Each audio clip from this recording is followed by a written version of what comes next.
Louvado seja Deus, mais uma vez. Louvado seja Deus eternamente, por tudo que Ele é. Por tudo. No início teve um louvor, né? Que falou isso, né? Da eternidade. Que a terra era sem forma e vazia e o Espírito de nosso Deus se movia sobre a face das águas. Que outro ser pode ter esse poder, senão nosso Deus perfeito? Só Ele. Amém? Retornando hoje, após eu passei umas 2 semanas afastada aí que eu tive Covid novamente. Eu e Germano. E aí nós nos afastamos, né? Nós precisamos continuar cuidando de nós e cuidando dos outros.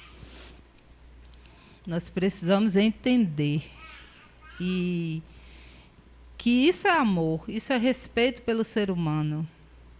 A gente continuar, nós precisamos, como igreja que ama, que abençoa o outro, seja lá esse outro quem for, nós precisamos nos cuidar do outro. Continuar o que as autoridades têm determinado, né, que é o uso de máscara. A gente precisa continuar nesse uso de álcool e orando, gente, em primeiro lugar, como servos, orando e crendo que vai passar, que a vontade de Deus, em primeiro lugar, será feita nessa terra, seja da forma que for. E Ele, Deus, continuará nos guardando, como Ele tem feito até hoje. Amém? Então, nós vamos começar falando sobre servir. O que é servir? Nós temos o servir se aplica tanto à nossa vida, essa nossa vida diária, como na nossa vida cristã. Aí vem um parêntese. Muitas vezes nós temos o costume de dividir a vida em duas partes, né? A vida secular, que é o trabalho, é o estudo, o lazer, muitas vezes, é socializar, e a atividade religiosa, a nossa vida religiosa, como vir à igreja, cantar, tocar. Mas a Bíblia diz assim, que tudo o que fizerem, está em 1 Coríntios 10, 31. Não precisa abrir. Diz assim, tudo o que fizerem, seja em palavra ou em ação, façam-no em nome do Senhor Jesus, dando por meio dele graças a Deus, Pai. Assim quer vocês comam, bebam ou façam qualquer outra coisa, façam tudo para a glória de Deus. Obrigada, amor.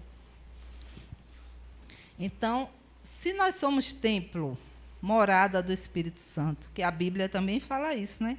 Nós somos templo do Espírito Santo. Deus mora em nós, a gente não sai de casa para trabalhar e diz, o Senhor fica aí, manda boas energias para me proteger daqui até lá, mas a minha vida lá é diferente, é separada da minha vida com o Senhor. Mas nós queremos, né, que Ele guarde, a gente quer, então, mas Deus não vai ficar. Ou a gente aceita caminhar com Ele, ou a gente aceita, é melhor que aceite. Ou vamos buscar uma forma de entender que precisamos de estar com Deus o tempo todo. Eu não posso separar Deus da minha atividade de lazer, eu não posso separar Deus da minha escola, eu não posso separar Deus da minha faculdade, de mim. Lá eu sou um, aqui na igreja eu sou outro. Eu não posso separar Deus da minha casa, eu não posso ser um aqui em casa, ser outra. Nós precisamos ser um com Deus. E aí a gente vai desenvolver. Amém? Esse servir. Fui ao dicionário, a palavra servir significa trabalhar em favor de alguém ou algo, trabalhar como funcionário, empregado, ser criado de alguém, prestar alguma ajuda, dar atenção a um cliente, cuidar de alguém, servir um alimento, ser útil. Do latim, ele diz ser escravo, sujeitar-se, servir, obedecer. Guarde isso. A partir dessas definições, a gente coloca o serviço como um modo de vida. Nós não podemos separar o serviço na igreja com o serviço do trabalho, com o serviço em minha casa, na faculdade, nas minhas relações familiares. Não. Tudo, em todo momento, nós estamos servindo. Tem um ditado que diz assim, né? Quem não vive para servir, não serve para viver. É bem isso. Mas há algo que realmente diferencia esse serviço. Para quem nós servimos? Como eu li antes, tudo o que façais, quer comeis, quer bebais, faça tudo para a glória de Deus. E o que diferencia está aí. A diferença é essa. É o chefe, né? É o dono, é o nosso coordenador, é o dono da obra. Aí está, para quem nós trabalhamos. Essa é a nossa diferença, desculpe. É o nosso diferencial. E o nosso chefe, ele tem uma forma de chefiar muito diferente do que nós temos em nossos trabalhos, né?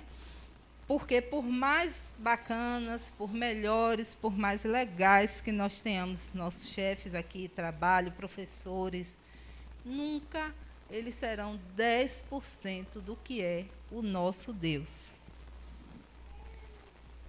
Mas nós precisamos entender que esse Deus, esse Senhor de nossas vidas, ele não pode ser Senhor apenas de lábios.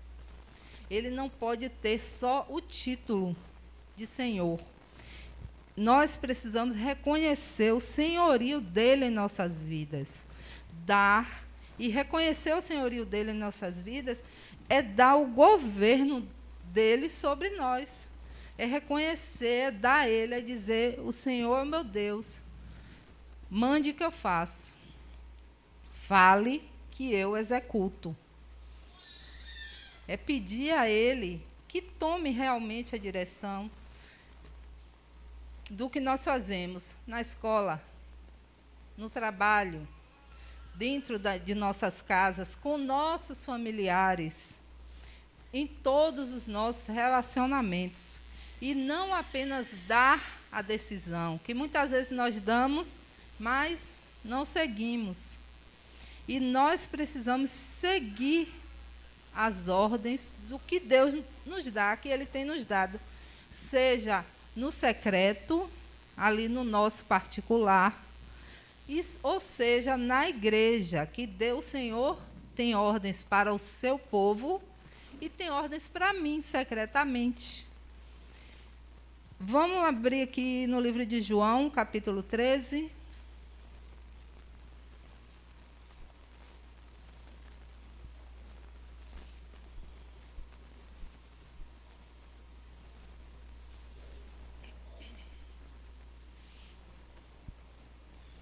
Eu vou ler a partir no 34.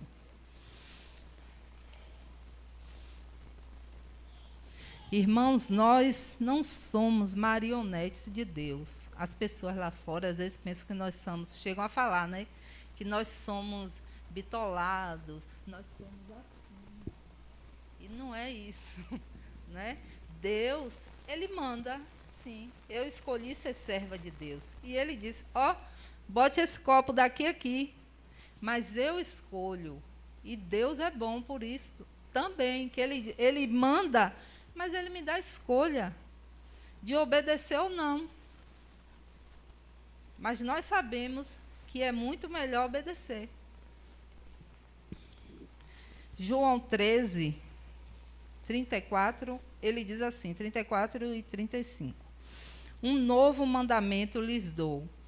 Amem-se uns aos outros, como eu os amei. Vocês devem amar-se uns aos outros. Com isso, todos saberão que vocês são meus discípulos, se vocês se amarem uns aos outros. O que é que as pessoas lá fora têm visto no corpo? Essa é uma ordem para a igreja. Mas o que é que as pessoas têm visto de nós como igreja? Será que têm visto esse amor? Como Deus diz que amem uns aos outros. Jesus esteve aqui na terra, viveu entre os homens e ele demonstrou amor por todos. Ele não escolheu amar só aqueles 12. Ele amou a todos. Todos que ele encontrou. E ele nos ensinou, ele mostrou, ele foi exemplo. E é nosso exemplo até hoje de como amar. Por falta de exemplo, a gente não peca. Porque nós temos. No livro de Mateus, capítulo 28, é outra ordem que ele deu à igreja. Mateus 28.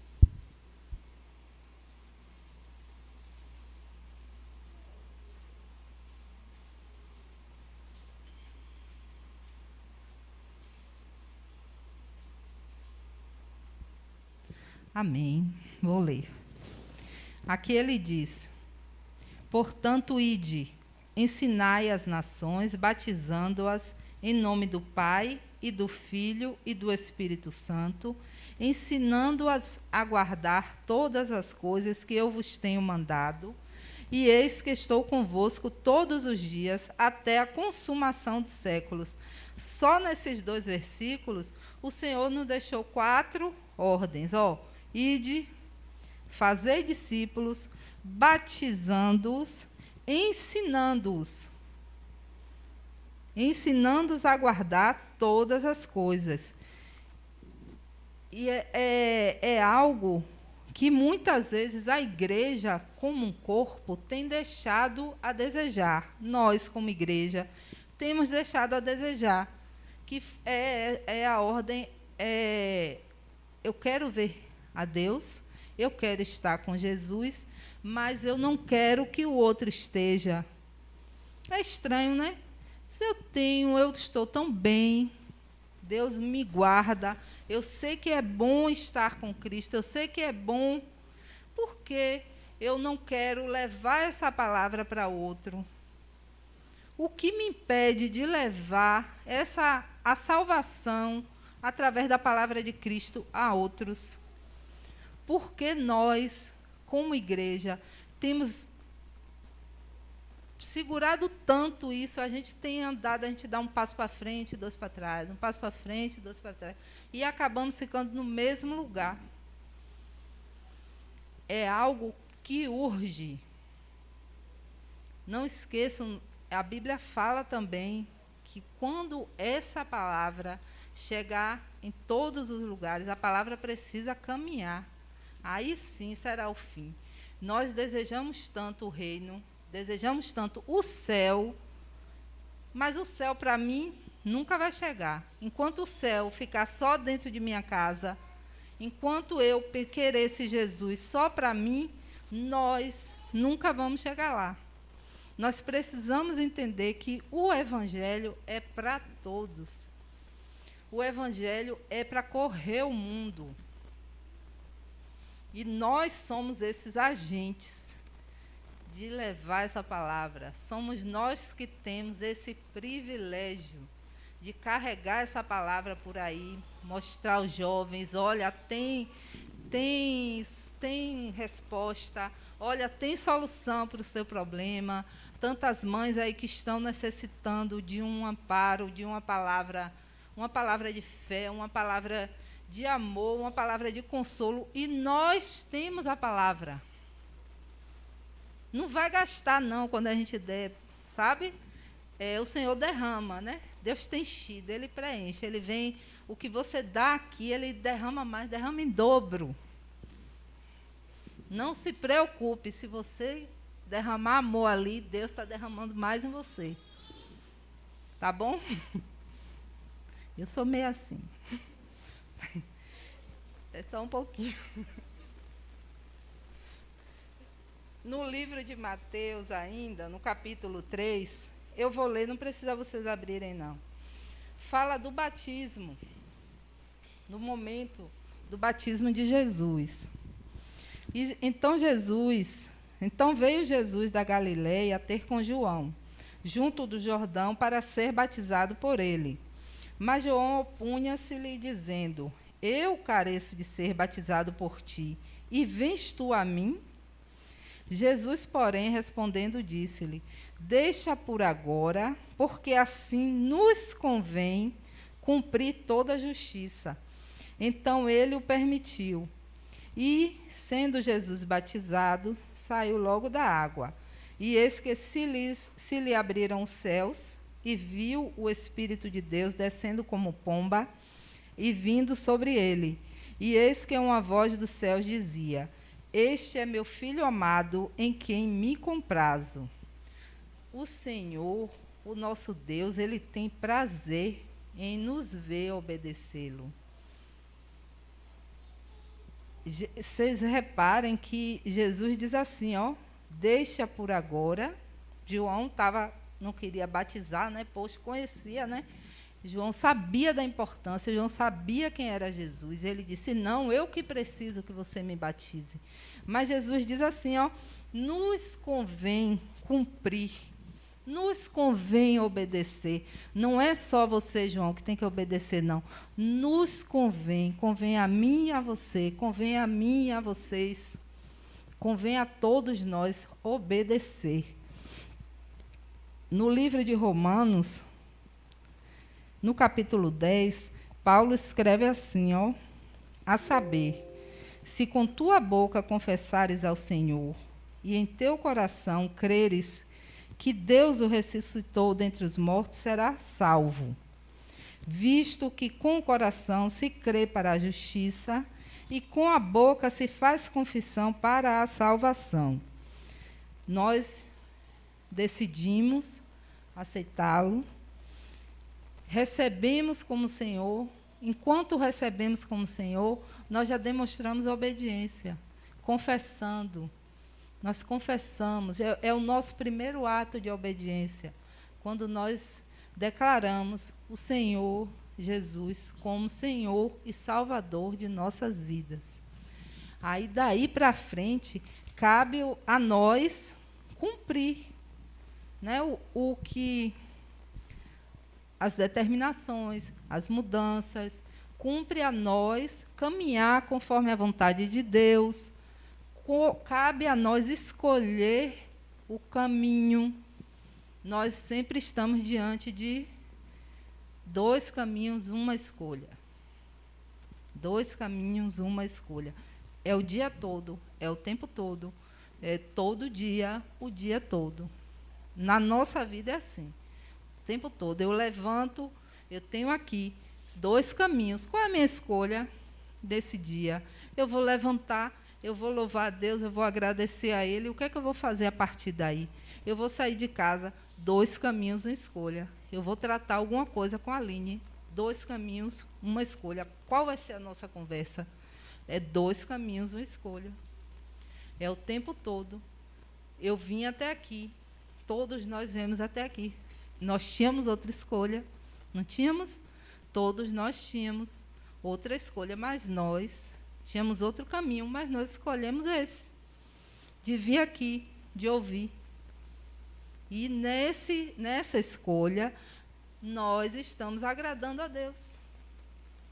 Porque escolhemos vir à casa, escolhemos congregar, escolhemos estar com os irmãos, escolhemos louvar unidos, em unidade, escolhemos ouvir a palavra dele juntos, estamos aqui de coração e mente aberta para ouvir a palavra e pedindo a ele o tempo todo que essa palavra faça morada em nossos corações e que ele nos ajude, que ela não faça morada essa noite, que ela não venha só dormir, mas que ela siga em nossas vidas. Dois caminhos, uma escolha. A escolha é nossa, de obedecer ou não, de seguir com essa palavra ou não. Amém? Vamos lá. Aqui, isso é muito bom. Eu vou pedir a vocês para abrir agora no livro de Mateus, ainda capítulo 7.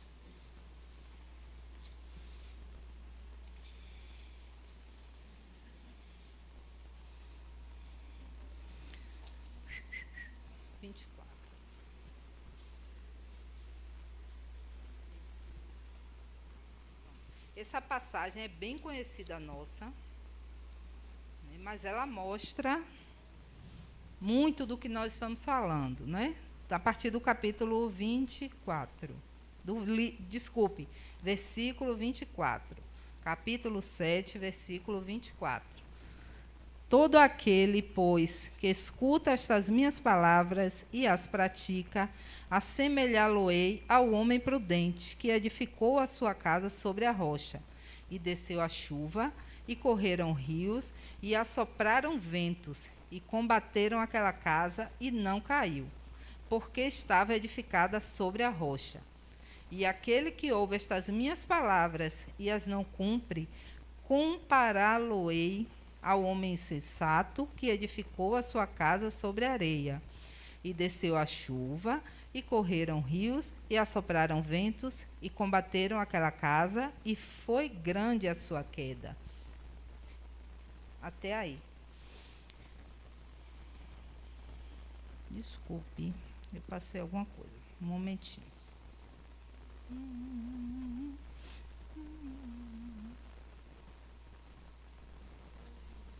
Pronto, vamos lá. Aqui, desculpa, eu me atrapalhei aqui, passei o errado. Aqui mostra um exemplo claro de obediência e desobediência. Nós precisamos firmar nossa vida na rocha, que é Cristo. Ele já disse, eu sou a rocha. Nós precisamos firmar nossa vida em Jesus. Olha as ameaças que vieram. Vieram chuvas, vieram ventos, correu o rio e ela não caiu. A mesma coisa na outra casa. E a outra casa caiu. E eu digo a vocês, esse vento, não caiu tudo de uma vez só não, viu? Desceu a chuva, correram rios, assopraram ventos. Nunca é de uma vez só. Vem a chuva, vamos pensar que isso aqui é uma fundação de uma casa. Vem a chuva, ela vem como aqui um pouquinho, vai entrando aqui um pouquinho, né? Vem a chuva. Aí a gente vê e diz assim, amanhã eu vou consertar isso aqui. Amanhã eu vou chamar o pedreiro para ele olhar. Mas passou o dia, tanta coisa, veio o rio, ele entrou mais, viu? Entrou mais. E entrou mais, ó, piorou. Eu tenho que chamar um pedreiro. Agora eu acho que vai ser 2.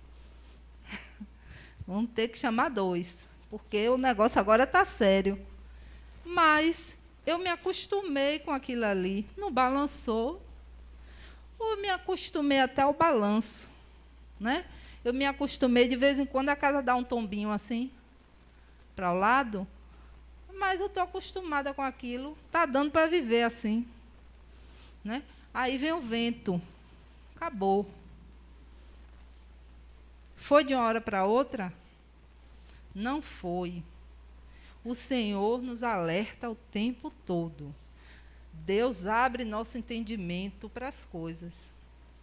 Deus abre nosso entendimento para tudo o que está acontecendo em nossas vidas. E nós vemos e muitas vezes deixamos. Nós vemos e vamos deixando passar. Vamos deixando passar. Né? Esquecemos que obedecer, enquanto obedecemos, estamos conhecendo mais a Deus. Quando obedecemos, nós estamos ali firmando mais. Quando a luta vem, a gente não cai. Quando a luta vem, a gente alcança a vitória. Porque estamos com Ele, estamos nele. Nós precisamos entender que Deus é o único chefe, que Ele quer que o seu... Eu estou fazendo analogia, pelo amor de Deus, tenha misericórdia da minha vida. Deus é o único chefe que Ele quer que seus funcionários tenham melhor desempenho na sua vida do que a sua empresa. Vamos entender assim.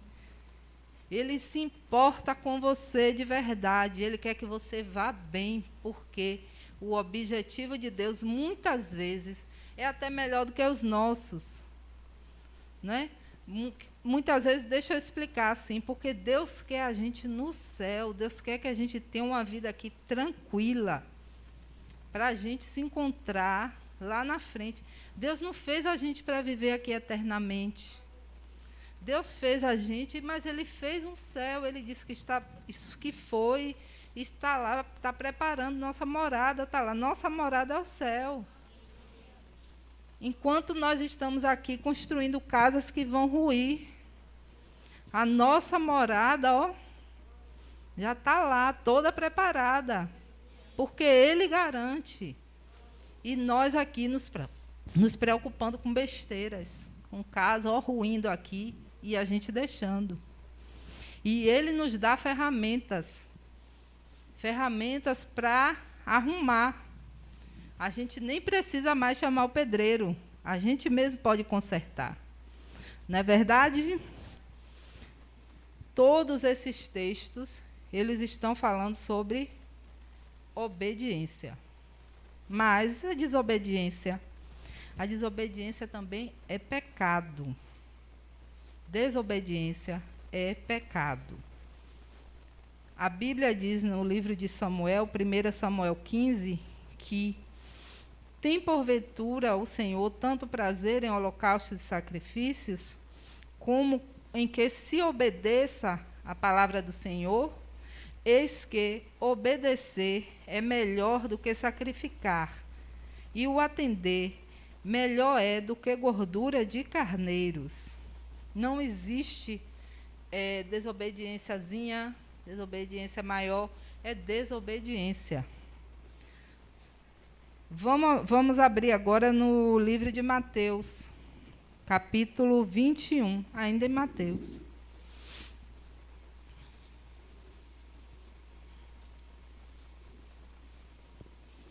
Isso aqui é uma situação muito interessante.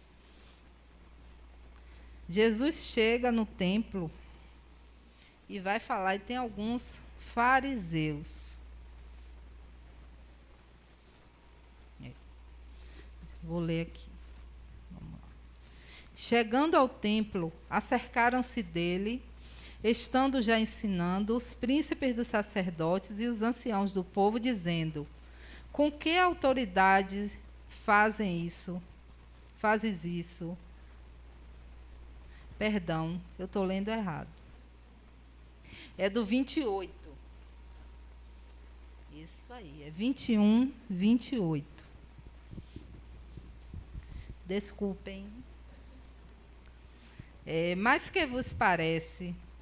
Jesus aí seguindo essa aqui, mas a gente também está com tempo, não vai dar nem para ler. Seria até bom ler essa parte, mas vamos adiantar logo. Mas que vos parece? Um homem tinha 2 filhos, e dirigindo-se ao primeiro, disse: Filho, vai trabalhar hoje na minha vinha. Ele, porém, respondendo, disse: Não quero. Mas depois, arrependendo-se, foi, e dirigindo-se ao segundo, falou-lhe de igual modo, e respondendo ele, disse: Eu vou. E não foi. Aí Jesus diz: qual dos 2 fez a vontade do Pai? Vou até aí. Aparência de obediência. Aparência de obediência.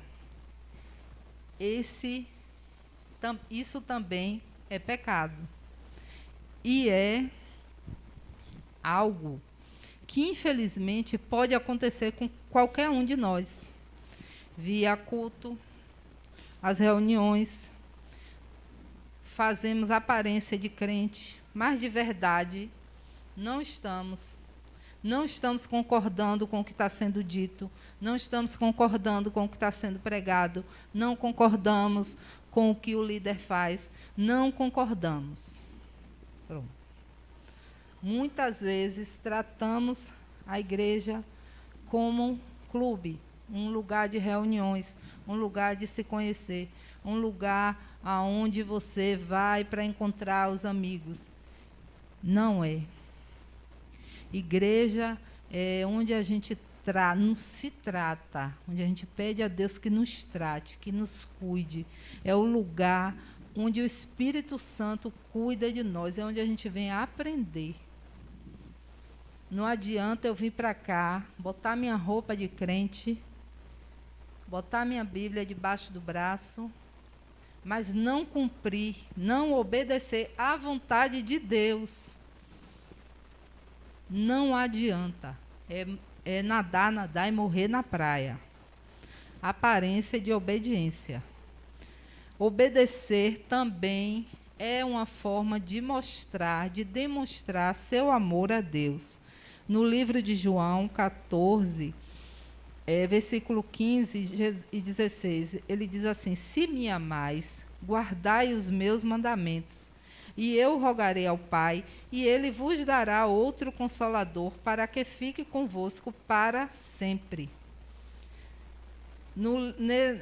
Nesse mesmo livro, mais para frente, Jesus diz assim: se alguém me ama, guardará minha palavra, e meu Pai o amará, e viremos para ele, e faremos nele morada. Opa aí. Por que não obedecer? Provérbios 3, diz assim, 1 e 2, diz assim: filho meu, não te esqueças da minha lei, e o teu coração guarde os meus mandamentos, porque eles aumentarão os teus dias e acrescentarão anos de vida e paz. Guardar a palavra não é pegar ela e botar na gaveta lá, não. É guardar, é cumprir, é executar, é praticar. A Bíblia diz, guarde meus mandamentos, eles aumentarão teus dias e acrescentarão anos de vida e de paz. Quem não quer vida e paz? Levante a mão aí. Ninguém, né? Todo mundo quer vida e paz. É a coisa que eu acho que Deus mais já cansou de me ouvir. Meu Deus, me dá paz. Eu quero viver em paz, eu quero ter paz, eu quero viver em paz. Eu quero levantar e dormir em paz. É o que eu mais quero na vida, é isso. Aí a Bíblia, ela fala de Davi. Nós conhecemos a história de Davi. Todo mundo conhece, né? Davi, a história de Davi completa dá mais do que um livro. Dá mais do que novela. Dá mais do que filme. Só a história de Davi contra Golias já deu filme. Já teve filme, né?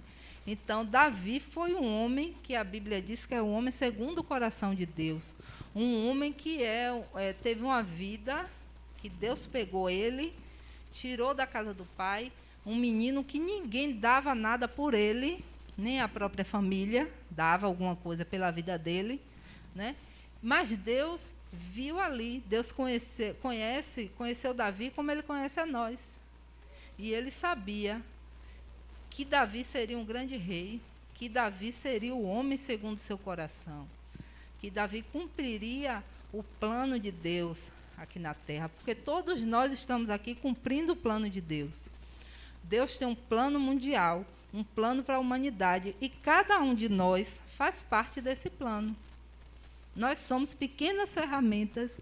Aquele relógio que a gente vê, a caixinha do relógio, quando a gente abre, aqueles parafusinhos que a gente quase não enxerga, nós somos parafusinhos aqui, dentro de todo esse maquinário. Nós fazemos parte desse plano de Deus, desse grande plano. Não é isso? E Davi, ele foi um grande homem. Davi fez muita coisa segundo a vontade de Deus. Davi conquistou reinos, Davi colocou Israel, lutou pelo povo, lutou, teve vários problemas na sua vida, mas a história de Davi é lembrada até hoje, vai ser lembrada eternamente. Mas Davi teve algo que ele pediu a Deus e Deus disse que não. Davi pediu a Deus para construir o templo. Davi queria construir um templo. 2 Samuel, capítulo 7. Eu vou ler correndo.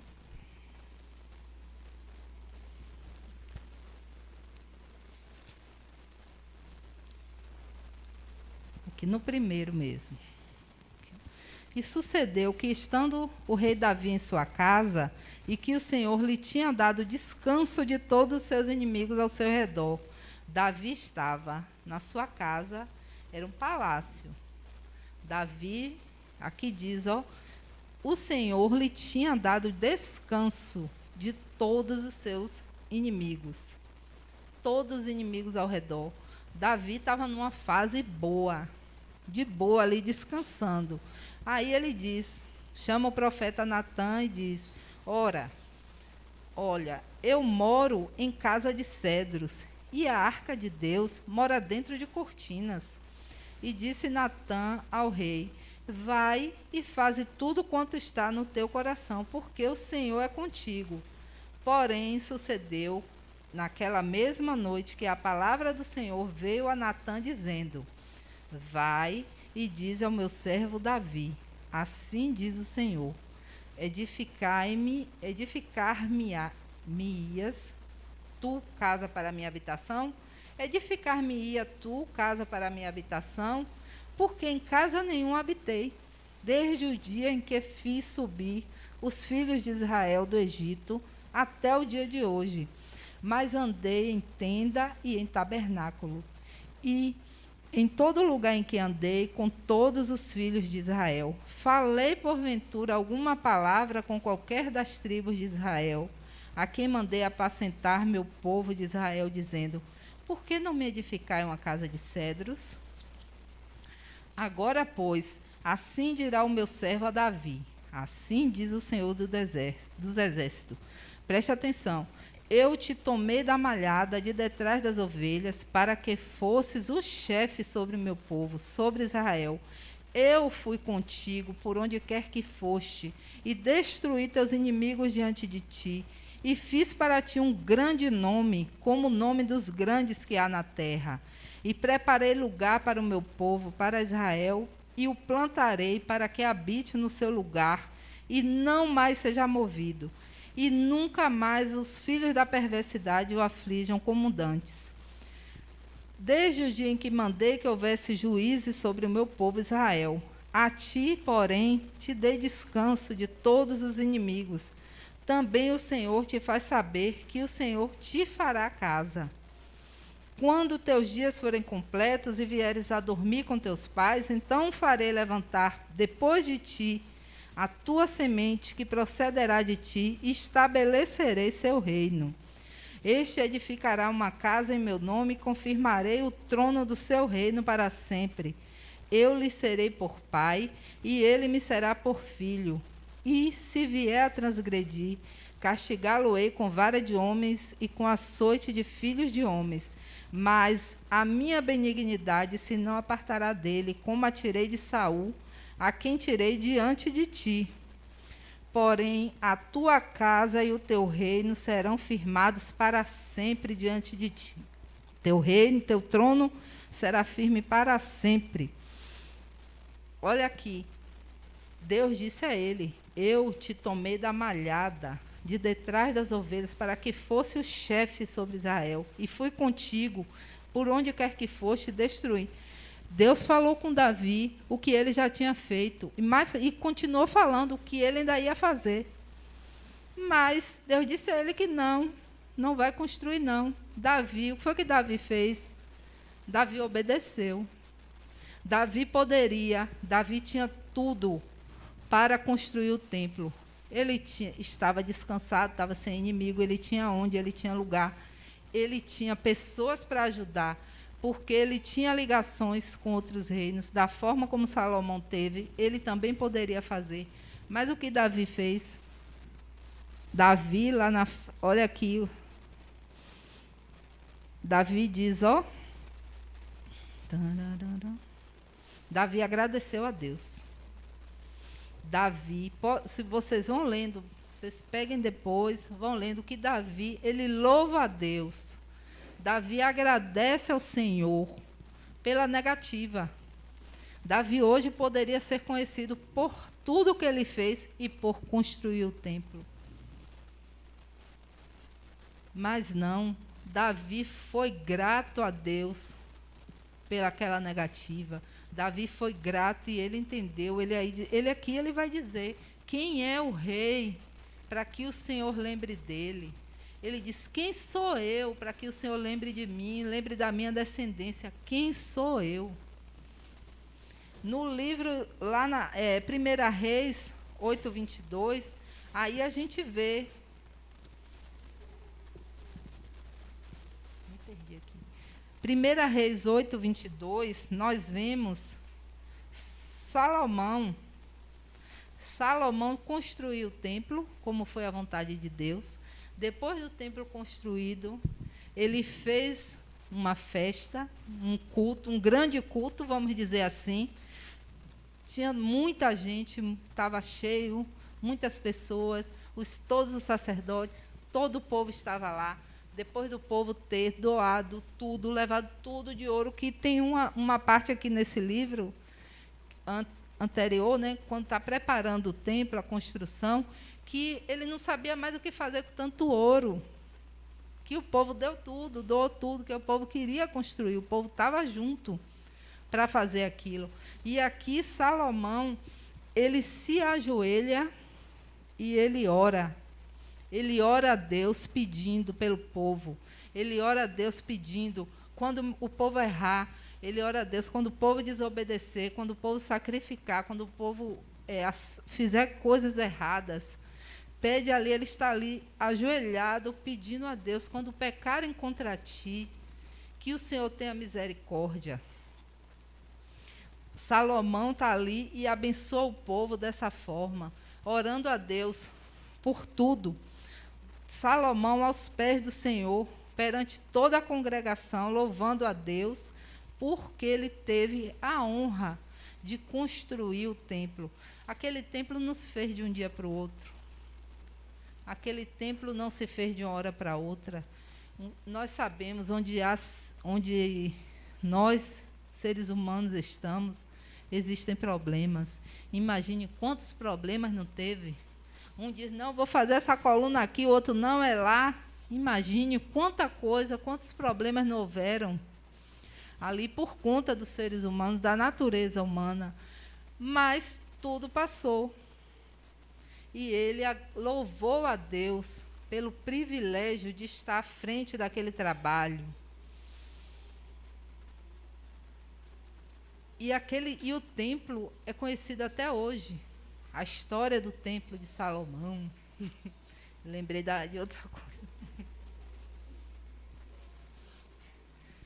Mas, voltando, o templo era o lugar e o santo dos santos, aonde os sacerdotes iam e oravam a Deus pelo povo. Hoje, desde que Jesus foi crucificado e morto na cruz, crucificado na cruz, né? Uma redundância. Desde quando Jesus foi morto, o véu daquele templo se rasgou. Nós não precisamos mais de Salomão para pedir por nós. Nós temos abertura direta com o Senhor. Nós temos... Está aqui, está tudo aqui. Está tudo aqui. O Senhor não escondeu, Deus tem seus mistérios, mas tudo que nós precisamos saber, Ele deixou aqui. E nós só precisamos seguir, nós precisamos obedecer à vontade dEle, obedecer ao que Ele diz. Nós podemos chegar a Deus, somos livres para ir lá pedir perdão. Nós somos livres para chegarmos a Deus e falar: Senhor, eu pequei, eu errei. Senhor, eu deixei minha casa, eu deixei que a chuva acabasse com a fundação da minha casa. Mas, Deus, eu lhe peço, me ajude. Eu quero construir na rocha. Eu quero voltar, ainda que aquela casa que eu construí na areia, que ela seja levada pelo vento, é melhor que seja. Mas que eu possa, Senhor, construir minha casa agora na rocha. Que eu possa, Senhor, estar firmada no Senhor todos os dias. Que diante de dois caminhos eu possa fazer a escolha certa, Pai. Nós precisamos entender, fazer essa oração todos os dias. Deus, me ajude, me mostre. Espírito Santo, me guie. Eu preciso aceitar a transformação do Espírito Santo na minha vida. Eu preciso aceitar a transformação que o Espírito Santo me propõe todo o tempo. Eu preciso escutar, dar ouvidos, não deixar entrar por aqui e sair por aqui. Eu preciso que fique, eu preciso que permaneça. Nós precisamos. Ou então vamos morrer na praia. Então essa água, essa chuva, esse vento vai levar a gente junto. O mundo não está fácil, está cada dia pior. É bíblico. A natureza humana cada dia mais tem se diluído, a natureza humana cada dia mais tem ficado mais tristonha.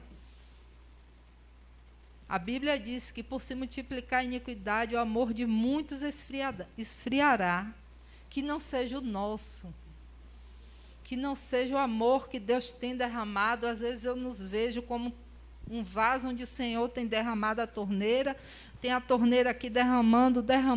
Para onde esse amor, essa água que Deus tem derramado em nós está indo? Para onde?